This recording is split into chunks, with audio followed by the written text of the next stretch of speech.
বারবার বলেছো স্যার এই অঙ্ক নিয়ে আমাদের অনেক ডাউট আছে, অনেকে কমেন্ট করেছো। তো দেখে নাও এগুলো কিভাবে করবে। দেখো এখানে কি দিয়ে আছে, p/q দিয়ে আছে, 1:3 দেওয়া আছে, তো দেখতে পাচ্ছ। আর এখানে দিয়ে আছে r/s সমান 2p/3q। তো এটা আছে, তো আমরা কি করবো, প্রথমে আমরা আমাদের ইন হ্যান্ড, আমাদের হাতে কি রয়েছে, p/q কত দিয়ে আছে, 1:3 রয়েছে। তো আমরা এখানে নর্মালি কি করবো, p এর জায়গায় আর q এর জায়গায় মানটা পুট করে দেবো। তো করে দাও, তাহলে r/s সমান হয়ে গেল আমার 2, p এর জায়গায় p এর মান বস করাও, কি হবে, ইনটু 1, দেখতে পাচ্ছ। আচ্ছা, 3 ইনটু কি হবে, q এর জায়গায় কত, q এর মান কত, 3 বসে গেল।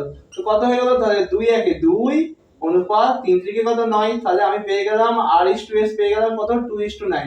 এবার নরমালি আমরা কি করব না, এই যে মানটা এখানে পুট করে দেবো, এই মানটা জায়গায় পুট করে দেবো, কি হলো, নরমালি 1 সেকেন্ডে বার করতে পারবে তোমরা, জাস্ট শিখে নাও। তো p ইনটু r অনুপাত q ইনটু s, তাহলে p কি হলো, p এর জন্য তুমি পাচ্ছ কত, 1, r এর জন্য পাচ্ছ কত, 2, ইনটু q এর জন্য পাচ্ছ কত বলো, 3। আচ্ছা, s এর জন্য কত পাচ্ছ, s এর জন্য তুমি পাচ্ছ কত, 9।